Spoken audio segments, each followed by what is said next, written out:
It was supposed to be a normal day. I'd just come back from a grueling 12-hour workday, exhausted but relieved to finally be home. There's something about the comfort of your own space, right?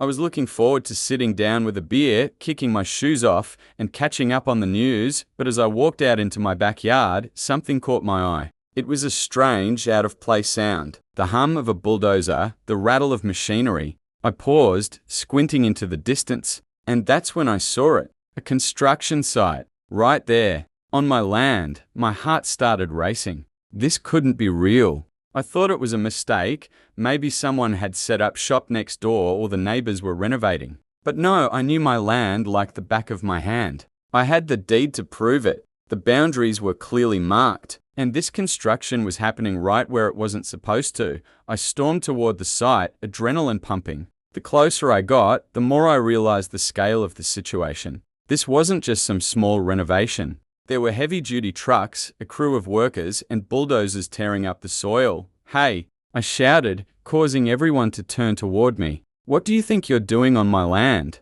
The foreman, a big guy wearing a high-visibility vest, looked up at me with a confused expression. "This is HOA property, sir. We're just doing our job." I felt my blood boil. "No, it's not. This is my land. The HOA doesn't have permission to build here. You need to stop immediately." He seemed unsure, glancing around at his crew. "I'll need to check with the office." "Just wait here." I wasn't about to wait around. I had been patient long enough with the HOA and their nonsense. This was my home, my property, and they had no right to trespass. I didn't care if I had to get legal action involved. I wasn't backing down. By the time David, my attorney, called me back, the situation had escalated. "The HOA is denying everything. They claim it's all within their rights," David said, frustration in his voice. "I think they're playing hardball. You may need to consider your options. Maybe a legal injunction, but that takes time. Time you don't have." My thoughts raced.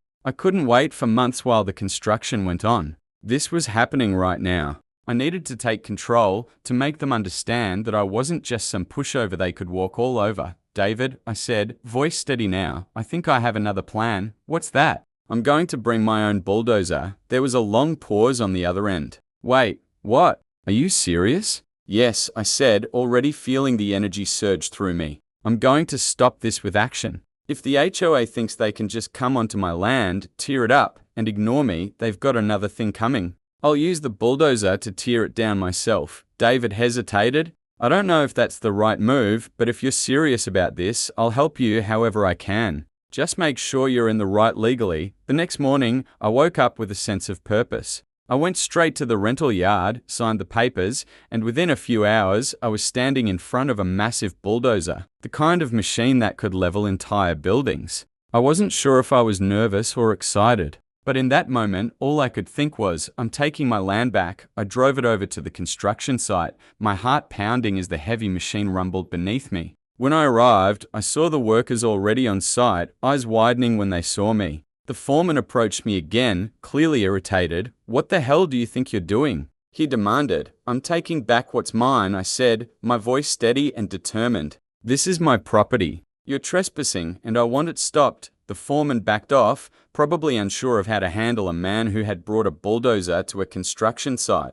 I revved the engine, feeling the machine's power under my command. I drove it straight toward the temporary barricades the workers had set up. The crew scattered, running out of the way as I plowed through the barriers with ease, dirt flying in all directions. The bulldozer's massive blades scraped against the ground, tearing up the first layer of soil that the workers had laid. "Get off my property!" I shouted, not caring who heard me. This was it. I was making my stand. Before I could do more damage, I received a call from David. "Stop!" he yelled, his voice urgent. "Stop right now!" "What? Why?" "The HOA has agreed to a settlement. They'll pay for all damages and compensate you.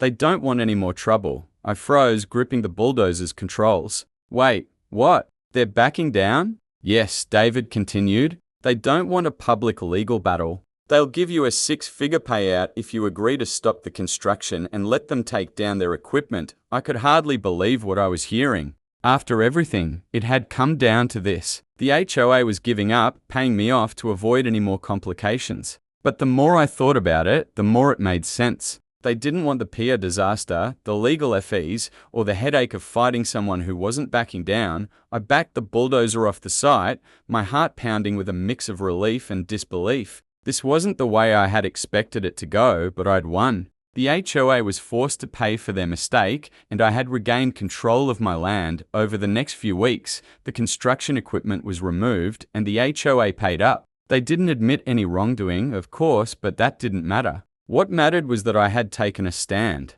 I had fought for what was mine and come out on top. The settlement check arrived in the mail shortly after, and I couldn't help but smile when I opened it. 6 figures. Enough to cover the legal fees and make a solid dent in any future projects I had in mind, but beyond the money, there was something more important. I had proven that I wasn't someone to be pushed around. When the HOA tried to take something from me, I fought back, and I won. I sat back in my chair that night, reflecting on everything that had happened. There was no doubt in my mind that I had made the right decision, even if it involved bulldozers and a little bit of chaos. The moral of the story: sometimes, to protect what's yours, you have to take matters into your own hands. And sometimes a bulldozer is the best way to do it.